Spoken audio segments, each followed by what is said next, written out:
Great. Hi, everybody. It's Jeremy Benamy from election headquarters in Washington, D.C. of J Street. I'm sitting here with Jim Gerstein, GBA Associates or Strategies or Partners or whatever the firm is called today. Jim has been doing polling for J Street now for probably 4 election cycles and 6 years. And Dan Kalik, who I think all of you probably know, is the political director of J Street and led a very successful PAC effort that we'll describe in a little bit more detail in the 2014 election. And we're here to talk a little bit about the lessons of the 2014 election for J Street and for our issue, which is trying to advance the cause of peace and security in the Middle East. We're going to take a bunch of questions from you all over the course of the presentation. If you have a question at any time, please feel free to tweet at us at jstreet.org. You probably know that the way we spell that is jstreet with the word dot spelled out, D-O-T, and O-R-G for org, so at jstreet.org, or email us at info@jstreet.org. Either way, you can send those questions in. They'll be handed to me on cards, and I'll pose them to our panel of experts on the Jewish vote and Israel politics here in the United States. We'll also be referring during the course of this conversation to the polling data that Jim has collected through his election night survey, and you can find that data on our website at the following URL. It's 2014, that's the year 2014.jstreet.org, and if you type that in, you'll get to our homepage for the 2014 election results. Go to the bottom right, and there is a link for charts and graphs, and you will be led to the presentation on the poll that Jim is going to walk us through. So again, it's 2014.jstreet.org, charts and graphs to find the presentation, and email us at info@jstreet.org or tweet at us. So enough with the logistics. I want to get started, and I'll just make 3 opening comments to say what my 3 key takeaways were from the election. Number 1, I have to say, Dan, the growing strength of J Street PAC for us, despite how anybody may feel about the election results from their particular partisan point of view, for us, this was a record year for J Street. We, by all measures, we endorsed more candidates than ever. More of our endorsed candidates won than ever, and we raised nearly 1/3 more, 33% more money for our endorsed candidates in this cycle than we did in the last. And Dan will walk us through all the fine points, but I'd say that has to be at the top of the list of takeaways for me, is that the strength politically that we are building in the political world is growing, and you measure that in candidates and money. The second thing, and it's more of a poll-related topic, which is the Jewish vote remains a rock-solid Democratic constituency. Once again, nearly 70% of American Jews voted for the Democrat for Congress. That's in line with the presidential votes in 2008 and 2012, and very much in line with, if not even a little up, from the congressional vote in 2010. And once again, that vote showed that the efforts by those on the right politically to score political points by attacking the president or the Democrats as in some way weak on Israel have no partisan traction, that there's a very consistent level of support, and when you really dig in, you find that the reason is Jews don't vote on this issue, and the views that they have on these issues really accord with J Street and not with the right wing, and we'll get more into that. So that's the second key takeaway for me after the strength of the PAC is the consistency that we see in the Jewish vote. My final takeaway is just how in line with the basic views of J Street the American Jewish population is. That when you look at something like the Iran negotiations and you see 84% support among Jewish Americans for a reasonable deal with Iran that allows civilian enrichment for civilian purposes of nuclear power, that requires in-depth inspections and reduces the sanctions, you get 84% support from American Jews.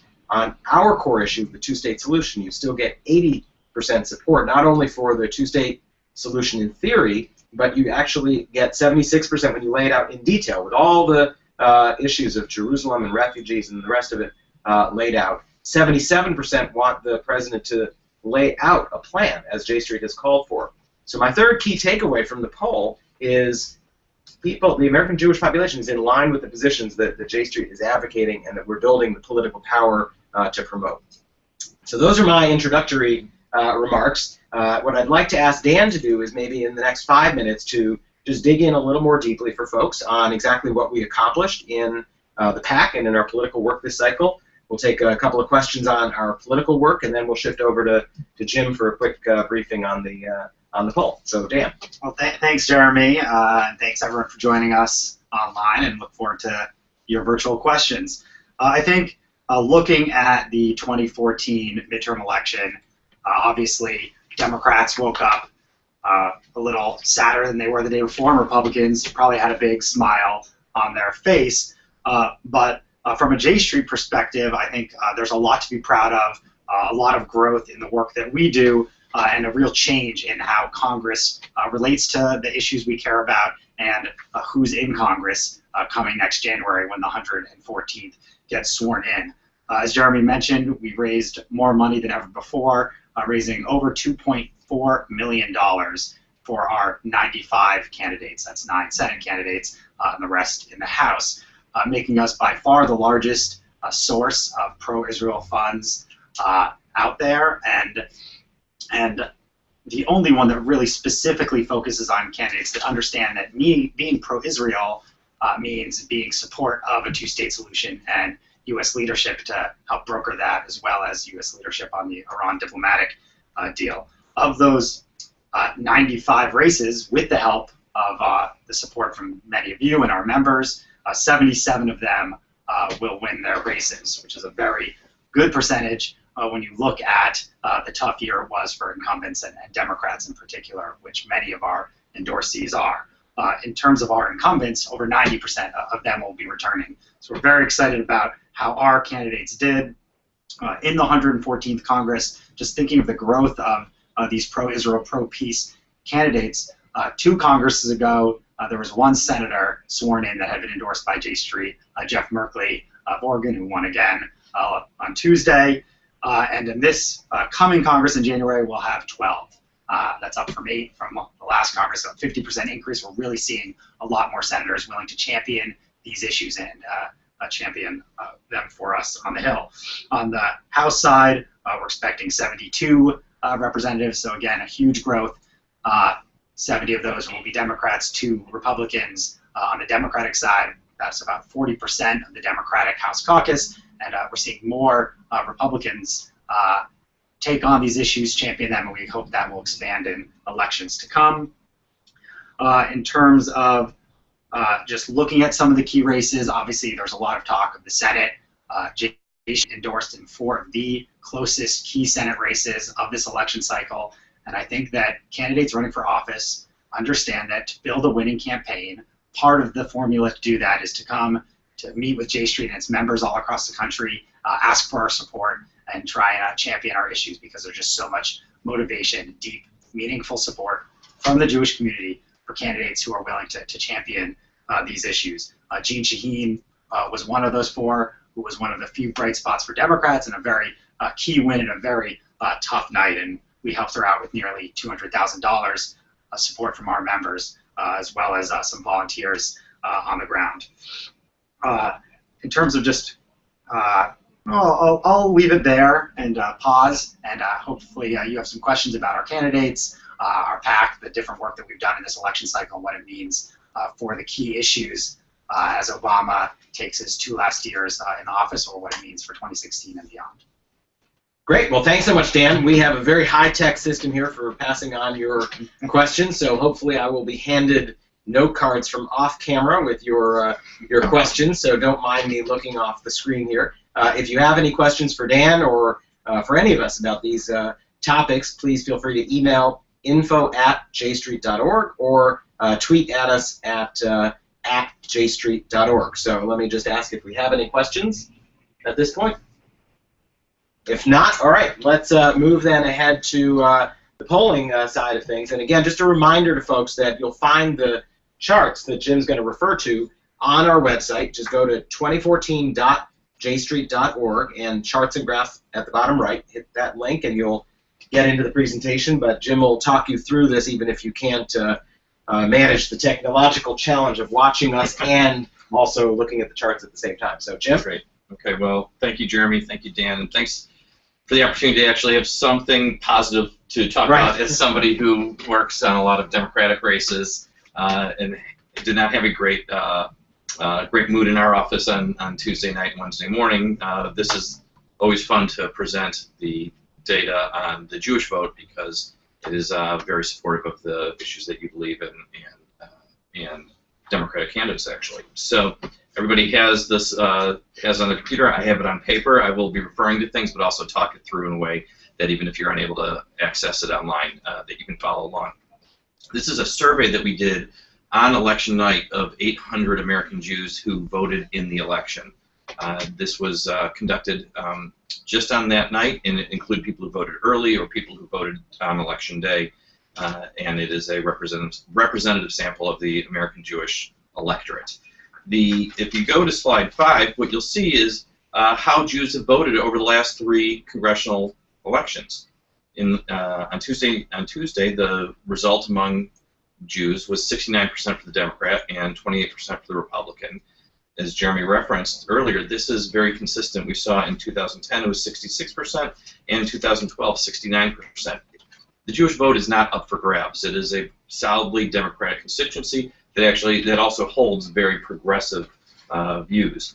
The Jewish vote is driven by a few factors. At its core right now is their shared values between how Jews, their political beliefs and values, and also the policies and agenda of the Democratic Party and Democratic candidates. In particular, they feel positively towards President Obama. He has a 57% job approval rating. That's about 15 points higher than what the rest of the country gives him. But the other thing that drives the Jewish vote is, in addition to their support for the Democrats, is there's a big distaste for Republicans, and you'll see that when we get deeper into the data. As Jeremy referenced, and you can see this on Figure 10, the American Jews vote on the same issues that Americans vote on. The top 2 issues that people said that drove their vote in 2014 were the economy and healthcare. 44% said the economy was one of their top 2 issues, and 31% said healthcare. We have a list of about 14 issues here. Israel places, I believe it's 9th or 10th on the list. Israel, 8% of Jews said that Israel was one of the top 2 issues that they voted on. We see throughout the data that Jews do care about Israel. It's important to them. They rally behind it when they feel it is isolated or under attack. But in terms of their vote, if they view a candidate as being supportive of Israel, they're going to move on from Israel and look at other things. And that is an easy threshold for candidates to pass because of the progressive views that Jews hold. If you turn to Figure 11, what you're going to see is a comparison between President Obama's job approval and Congress's job approval. This is going to be particularly important because of the upcoming struggles and battles that we may see between a fully Republican Congress and a Democratic president. When it comes to American Jews, it's not even close as to whose side they come down between the Republican Congress or the Democratic president. In this case, President Obama has a 57% job approval among Jews, and Congress has only an 18% job approval. So any debate that may take place around issues that are important to J Street, President Obama starts from a very strong position vis-a-vis the Republican Congress. On Figure 15, what you see is some specific favorability ratings of different individuals and individual political figures and political parties. One number I would point out here, and again I think is one of the most important numbers in this entire survey, is that 20% of Jews have a favorable opinion of Republicans and 71% have an unfavorable opinion. It is it's impossible for Republicans to really make real inroads with Jewish voters when the party as a whole is viewed so distastefully among American Jews. A quick glance at the 2016 presidential race. There are no announced candidates at this point in time, but people are already talking about it. And on Figure 16, that in a hypothetical matchup between Hillary Clinton and Jeb Bush among Jews, Hillary Clinton wins 69-24, and against Rand Paul, it's a 71-22 margin. So those who are looking to get over 2014 and turn to 2016, there is some glimmer of hope for you there. But moving past the political context and really focusing on the views that Jews have towards the issues, specific issues that J Street is dealing with and that everybody out there is active on and interested in. We ask a question in each of our surveys to gauge support for the U.S. involvement and engagement in trying to help resolve the Palestinian-Israeli conflict. And the way we do this is a multi-part exercise. We first ask people if they support or oppose the U.S. playing an active role. And that's an easy thing for people to say yes to. There's not a lot of specifics. It's a general, just an initial, how do you feel? And 85% say yes, they support that. But we then try to get deeper into it and see, well, what if it means certain things? And so we ask you if you would still support the U.S. playing an active role if it meant the United States government publicly disagreeing with both the Israelis and the Palestinians. And on that measure, 72% say that they would still support the U.S. playing an active role. When you get just about Israel and say, what if it means the U.S. disagreeing with Israel? You don't mention both parties. The results drop to 48% support that, 52%. So the point here is that when American Jews see the United States being even-handed, an honest broker, pushing both sides towards peace, that's what they're seeking. They like that. They believe America has a role to play. They want to see a peace agreement in Israel, and that America does have an important job to do in order to help Israelis and Palestinians resolve the conflict. They get a little, about half the population pulls back when they feel that Israel's being singled out or isolated. Jeremy referenced the two-state solution. We asked about the two-state solution in somewhat generic terms. On figure 19, you'll see that we asked whether you support a two-state solution that declares an end to the Palestinian-Israeli conflict, resulting in all Arab countries establishing full diplomatic ties and with Israel, and creating an independent Palestinian state in the West Bank and Gaza. On figure 19, you'll see that 80% agree with that statement, and that has been stable since we started asking that question in July of 2008. Again, American Jews aren't still making up their minds about the peace process. They've got a clear view of how they view this, and despite all the things that have taken place in the region, in the United States, since then, the beliefs and values have not changed on these issues. On figure 23, you're going to see we then filled it in with more details. We asked people, we gave them the details of the final status agreement. Includes some difficult things for people to accept.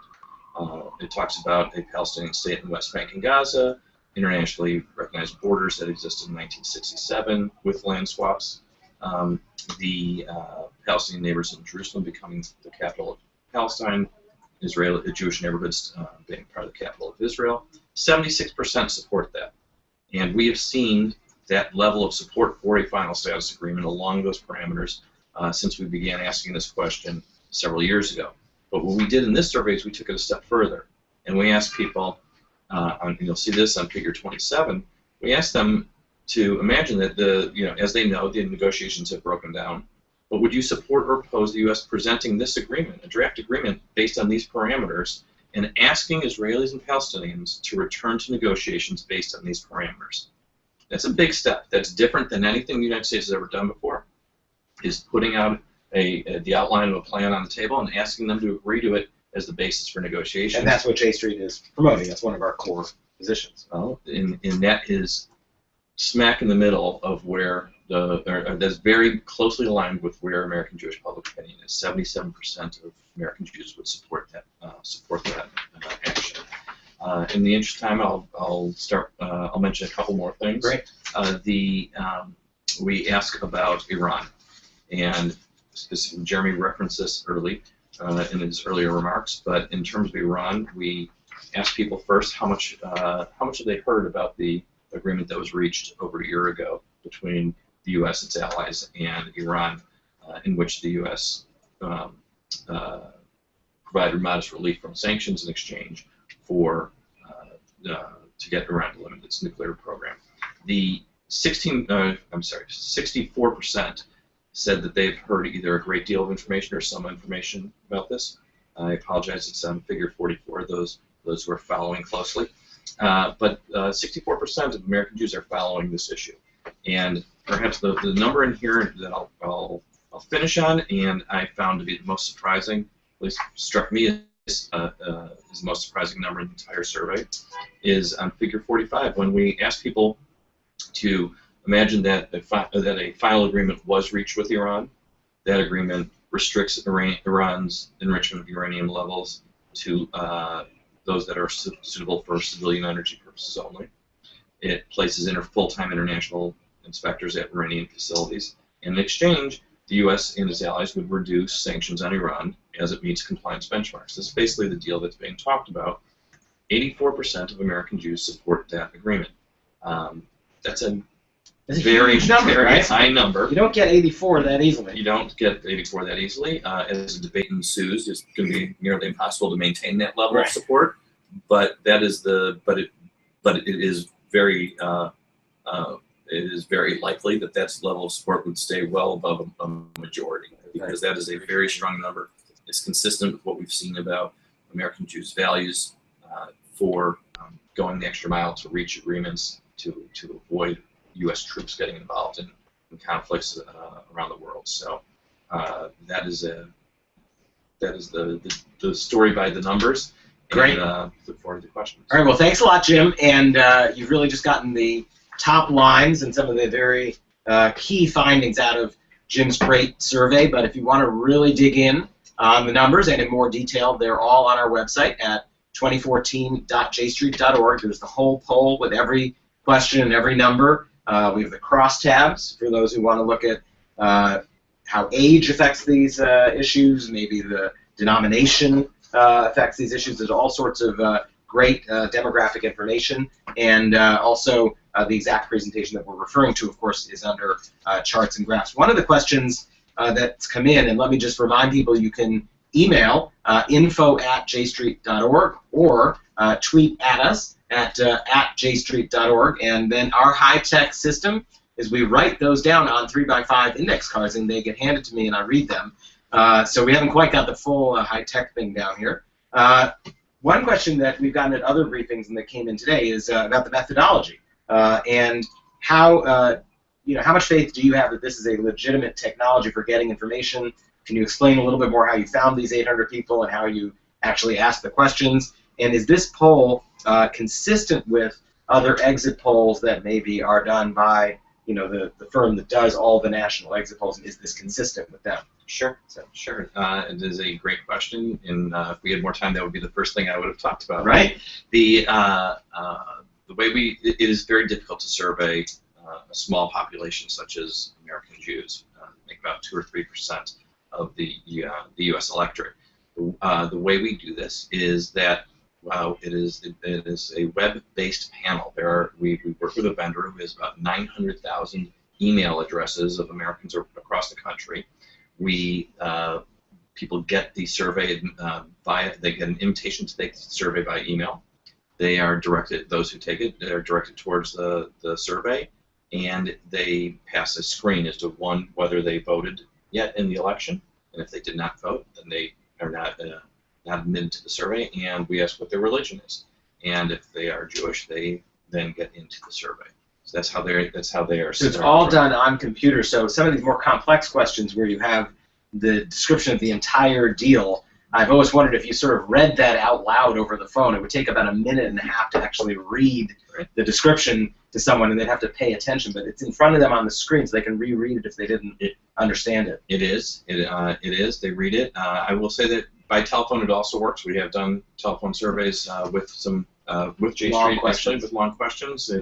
We don't ask simple yes/no questions. We do, and then we get deeper. But but it is a good point. You can do more in a survey that's being taken by paper or on your computer because of what you just described. In terms of the representativeness of the sample, the demographics in our survey line up very closely with the demographics in the Pew 2013 Pew survey. In terms of gender, in terms of age, in terms of denomination, frequency of attendance at synagogue or temple, or lack of frequency Right. for that, as that may be, whether or not people belong to a temple or synagogue or not.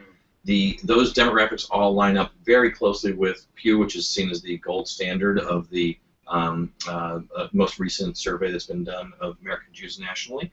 And I would say our survey is a little bit older than the data of the Pew, because this was an election, and a midterm election in particular, you're going to get an older set of people than you would in just compared to the general population.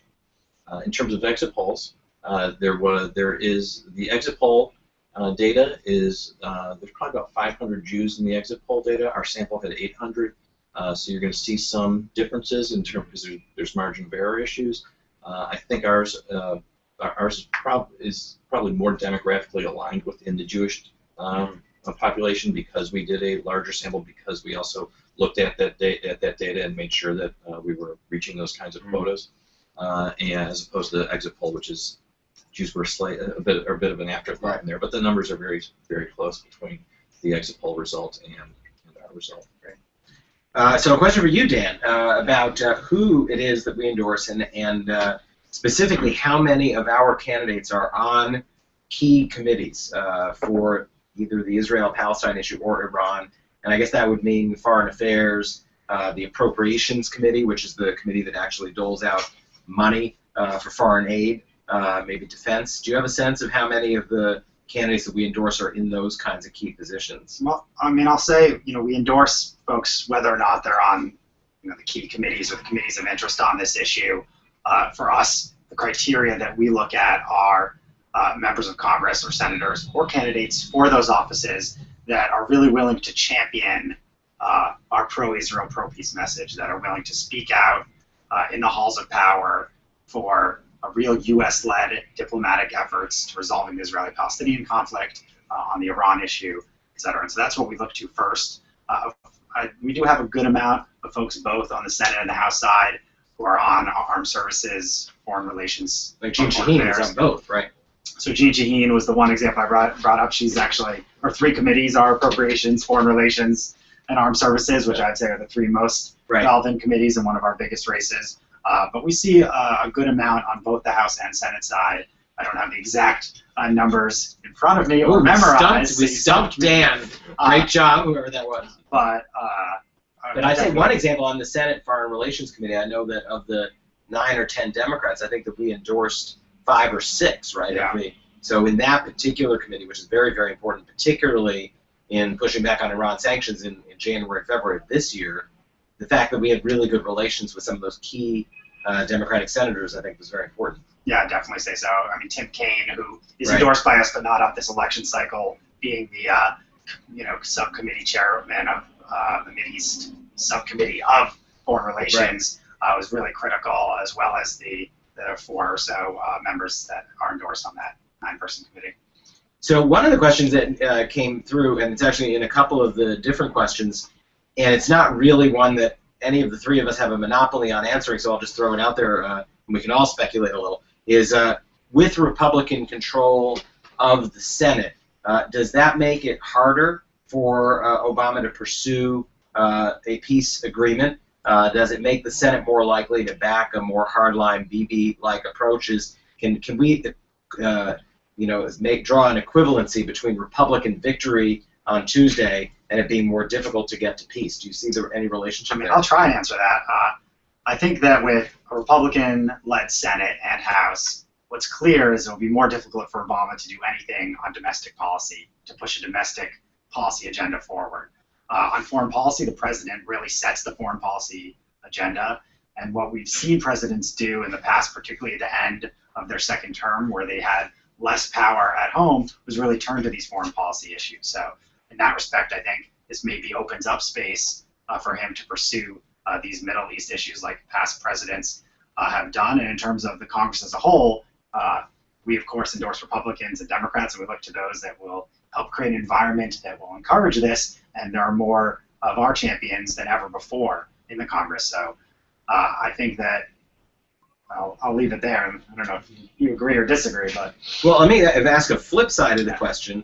which maybe is more along the lines of Jim, which is, do you think the question asks whether or not the pursuit of peace by Obama and Kerry had any effect on American Jewish support for Obama or any support on American Jewish support for Democrats? And I think the implication is negative impact, and that would be sort of the inverse of what's the impact of having Republicans. Right. I mean, when you look at the data, it indicates that it had no impact one way or the other, positive or negative. Because the measure is the vote, and the vote for Democrats. But there's certainly a lot of perception that that's the case, right? I mean, that's sort of the way it's discussed in the punditry and the blogs, is that there's an enormous impact. Right, and there's a big gap between kind of conventional wisdom about what Jews think and what Jews think, and there is a big gap in that. And we'll start to hear in about a year or so about how in 2016 this is going to be the year that the Republicans are going to get tons of Jewish support because this terrible president, been so awful on Israel. And for the next and then on election day, here that story goes away because the vote comes out in a way that's very very supportive of the Democrats. So it didn't have an impact there. I think for two reasons. One, people trust this president. Jews trust this president and this administration much more so than they do Republicans. But two, also because they actually share a vision. They agree with the policy overall of trying to get the parties to the table to make a peace agreement. Right. So, the flip side of that question was, is Obama endangering American Jewish support for Israel? That follows either. I mean, the fact that he is being critical, you're not seeing any diminution of support for Israel among American Jews in any of your surveys as a result of the tension that's been ratcheted up between Bibi and the president. No, that is not a causal relationship. Sure, I'm just asking the questions that you're sending in. So please remember, you can email your questions at info@jstreet.org. The 3x5 cards are getting smaller now. Maybe we're running out of 3x5 cards, but it's great to see the questions coming in. So the next one is, what do we think are the chances that Obama, given these election results, what do you think the chances are that he actually is going to renew his efforts in this area? The tensions are high between Israel and the United States. With all of the tension he can expect from Republicans controlling the Senate, will he just give up on his prospects for Middle East peace? What do you think, Dan? Well, again, I'll go back to that not a lot can be done domestically. Of course, there's a lot going on around the world with the fight against ISIS, with what we're seeing in Ukraine, and so a lot of the times the president doesn't get to choose the issues that he or she will face and is forced by the news and the events that are taking place. But I think it's clear that Obama, from his campaign through today, has said that an Israeli-Palestinian peace deal is key to American national security interest, is a key priority for him, and I expect that he will give it another go, and I think a lot depends on what's happening in the region, of course, and things can move quickly in the Middle East. So one thing J Street has focused on, in light of the diplomatic track being a bit stuck right now, we've turned our attention to actions that actually set the chances for peace back. So we've really been focusing on settlements, supporting the administration, urging them to do more by calling them illegal or doing a thorough review of government policy. One of the questions in the poll you didn't get a chance to mention, Jim, related to American Jewish opinion on the settlements, and I thought maybe the folks watching this might be interested to know a little bit about where the numbers came down on American Jewish about settlements. Sure. And if you still have the presentation up, it's slide 30. We did ask people about what they think about settlement construction, and we gave them three choices, three ways of looking at this and seeing which comes closest to their own point of view. One was a pretty absolute statement of Israel should build Israeli settlements in any area of the West Bank it wants, and 20% of American Jews who voted in the election agree with that. We also did an absolute statement on the other end of the spectrum, which is Israel should suspend all construction of Israeli settlements in the West Bank, and 28% say that. And we also offered the option of Israel should suspend construction of Israeli settlements that are outside the core settlement blocks, but continue construction in areas that are already developed. And on that, you have 52%. So basically, when you take those, the percentage of people who say they oppose all construction, and the people who say they oppose, they oppose some construction and it should be limited in certain areas, you get to 80%. And that, I think, I think that provides some of the nuance that you see when people look at this issue. But the core starting position is that they don't necessarily like these settlements, and they want to see that there should not be free reign to run around and expand and build. Now, lest people watching this think that we polled only a sample of people who are far to the left of the American Jewish community, I also think it's important to present the results on a couple of questions that might accord more with people's typical understanding of the community, namely, how did the American Jewish community react to the war in Gaza this summer, and how does the American Jewish community react to the boycott, divestment, and sanctions movement known as BDS? Mm-hmm. So basically, there's the core dynamic is that when American Jews see Israel under physical attack or isolated, they're going to rally behind Israel. And we had about 80% who said they approved of this year, and we actually had a majority who felt that it made Israel more secure. 55% said Israel was more secure as a result of Operation Protective Edge. That is, I would note also that is an increase from when we asked the same exact question about Operation Cast Lead about 5 years ago. Yeah. And so in that one, it was only 41% who said it made Israel more secure, and now it bumped up to 55. So like I said, this is a representative sample of American Jews. There is nuance in how they view it. When they feel Israel's under attack or isolated, they rally behind Israel. That feeling, that belief, sits perfectly for them next to their belief that the U.S. needs to play an active role and push both sides to make concessions to reach peace. Dan, a question came in about the way that we approach our PAC work, and the question is, I'll just read it and you can respond directly. It seems you have a with us or against us approach to candidates. Is that the best approach, I guess, in terms of building relationships more broadly with people who are not endorsing? Well, I'll say that J Street has a government affairs staff here, and we are constantly in contact with members of Congress of both parties across the spectrum and their staffs about these key issues.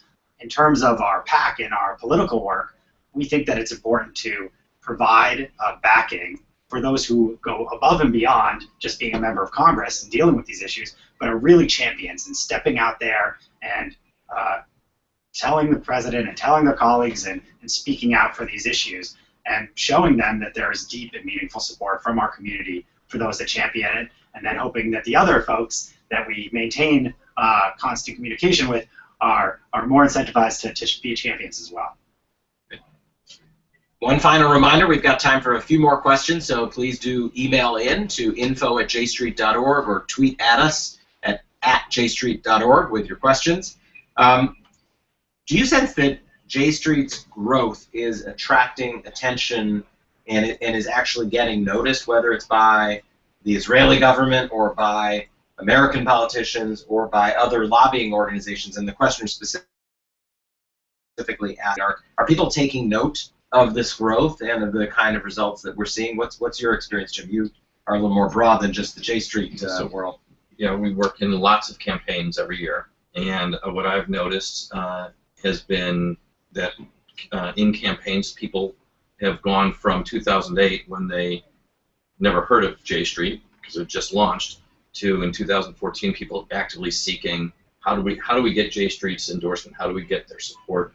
How do we turn to them? Where do we go to get information about this issue?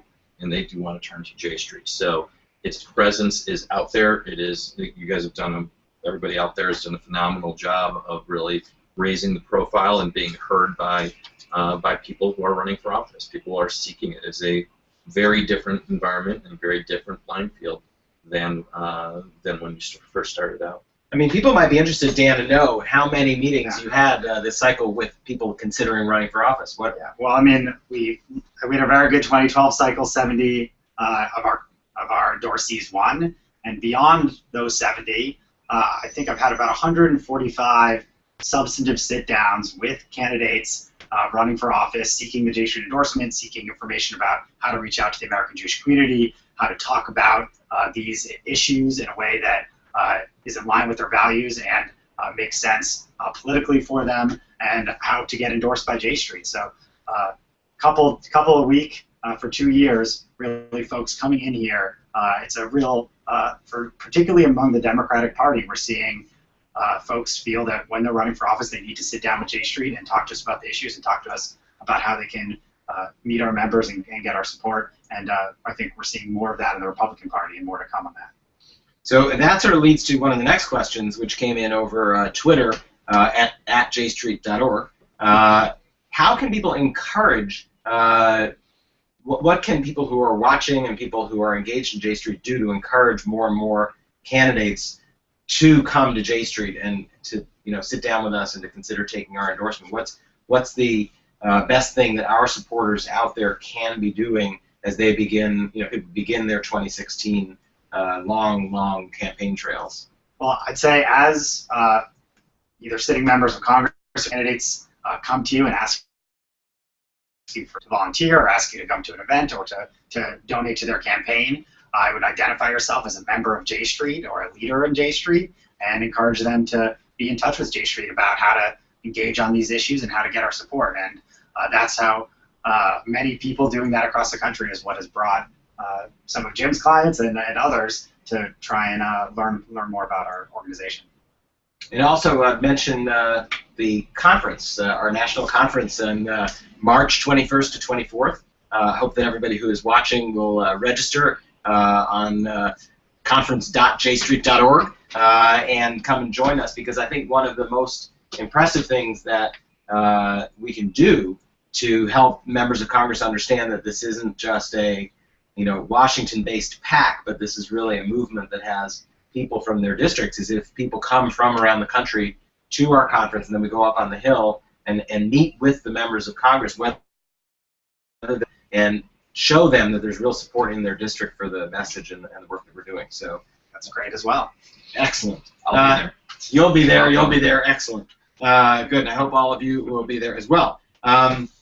Here's a question that's not necessarily related to the poll or to the PAC, but just about the work that we do. Are there other groups that we coordinate with that are perhaps like-minded, that are effective advocates, that we can coordinate in this work? Are we sort of out there by ourselves, or is there a network of organizations that you work with that are like-minded or that are part of a coalition? Oh yeah, I mean, I think we saw this most clearly around the fight around Iran sanctions earlier this year, where we had progressive groups, we had some anti-war groups, we had groups focused on foreign policy that really thought that the president had a smart policy in trying to get to an Iran nuclear deal, saw that as the only way to deal with potential nuclear ambitions, and we worked with a whole host of groups in making sure that the senators heard from people across the country that now is not the time for sanctions and we need to give diplomacy a chance. And so definitely a lot of great groups out there. I won't single anyone out, but definitely working in coalitions. And I think also there's a bunch of groups that are not necessarily political, and we work on issues with groups like Americans for Peace Now and New Israel Fund and what used to be Rabbis for Human Rights. It's called TRUA. I mean, there's a whole range of groups that do work on this, but we're the one group that can do the politics. So often people involved in other groups who share these goals do some of their political giving through our PAC, or they have their political engagement through the PAC. So I think some of our alliances are more directly political and lobbying, and some are, in a little different format, let's say. I have one last question. So if there's anybody else who has a final question, please email it now, and we'll wrap up in the next 5-10 minutes. There's been a lot of tension in the relationship between President Obama and Bibi Netanyahu in not just the last few weeks. I mean, there's really been tension throughout the entirety of the two of their terms, but it's sort of peaked a little bit recently. And one of the critical questions that I feel we looked at is what's the impact of the policies that Israel is following on the U.S.-Israel relationship? Because if you're a pro-Israel American, you understand that the relationship between the United States and Israel is the single most important strategic asset of the state of Israel. And when there's tension, it really makes you a little bit afraid about what the future is for that relationship. So what did you find on that particular score? So what we find is there's a great deal of respect among American Jews for the office of Prime Minister of Israel. It is an important position in the world. It's an important position for American Jews, and they respect the office. In terms of Netanyahu personally, there's about 53% of American Jews have a favorable opinion of him. Which is pretty close to Obama, right? I mean, that's, yes, yeah, they're in the same neighborhood. Right. But that's very different than whether or not they agree with his policies. And when we specifically asked whether or not they believe his policies have hurt, or whether his policies have hurt the relationship. That's Netanyahu's policy. Yes, I'm sorry. So the exact question is, do you think Prime Minister Benjamin Netanyahu's policies have helped Israel's relations with the United States, hurt Israel's relations with the United States, or had no impact? And 21% say his policies have helped, and 40% say they have hurt, and 40% have said no impact. So that it adds up to 101 because of rounding. But that's a pretty stunning number, that 40% of American Jews believe that the Prime Minister's policies have hurt the relations with the United States. It's hard to imagine another Prime Minister in history who would have produced this kind of result in terms of the relationship between America and Israel has always been, has not seen these kinds of provocations from an Israeli Prime Minister before. And so I think that it's a very important number. It's very important in terms of understanding how people respect the office of the Prime Minister, but don't necessarily like what that Prime Minister is doing right now. So I have a question that I haven't asked you in our various conversations over the last 48 hours. Have you looked at the overlap between the 53% that have a favorable impression of Obama and the 53% that have a favorable impression of Netanyahu? Is it, completely exclusive groups that there's a 3% overlap, or is there a large overlap, or are these two different camps, or do they tend to? I would have to get back to you on that one. It's an interesting question, right? It is an interesting question. All right, we'll get back to everybody on that one. All right, a final question. We're headed into the 2016 campaign. It started yesterday, I guess. What does all of this mean for 2016? Is there anything that you guys can see in your PAC work, in the poll, that can give people a little insight into, is this the beginning of a wave that is going to just ride through to 2016? Is it a one-off in an off-year election? What's your prognostication for 2016? So I would say there's a big uncertainty and a big certainty in 2016. The it is a long way off. Thank goodness. A lot of jobs numbers are going to come out before then. A lot of arguments over whether to shut down the government are going to come out. That we're going to have some potentially humorous Republican debates before then. There's a lot that's going to happen that's going to affect the broader public. There's a lot. It's just it's fun to talk about it. There's so far off. It's hard to prognosticate. The one thing that I would say with certainty is that the Jewish vote isn't going to change. It is going to stay in this high 60s, low 70s range, and still constitute about 2 or 3% of the public of the overall electorate. And the Democrat is going to do just fine with the Jewish electorate. Dan, anything you want to say? I mean, the one thing I'll add is this election, midterm elections, have now come to a place where they very much favor the Republican Party. If you look at the size of the turnout and who's turning out, it's just an electorate that's going to really help Republicans over Democrats. I combine that with the fact that the map of the Senate, of those senators, of the third of the Senate that were up, a lot of those competitive races took place in places where, even in good Democratic years, Obama lost by 14, 15, 16 points and more. And so I think if you look at the Senate map, where it's the complete opposite next time, combined with a midterm versus general election year, although those of us that were Democrats versus Republicans may have been happy, sad, I expect possibly that could be reversed in the 2016 election. And in terms of our issue, I think more and more candidates, whether they're Republican or Democrat, if they want support from the American Jewish community, they should really understand that what it means to be pro-Israel to American Jews is very much supporting Israel and its security, but also understanding that a two-state solution is key. The U.S. has a strong role to play in helping resolve that. And in terms of Iran, we want to see a final diplomatic deal, and we understand that's the only way to prevent them from getting a nuclear weapon. Great. Well, thank you very much to Dan Kalik and Jim Gerstein for a great conversation. Thank you to all of you for joining us. Please do share the link for the poll information with your friends and colleagues and family, because this is important information to get out there. Do come to our conference in March of 2015, and continue to stay in touch with us at info@jstreet.org. If you have any further questions or comments about our work, follow us on Twitter, engage with us on Facebook, and thank you very much for all that you do. Thanks. Thank you.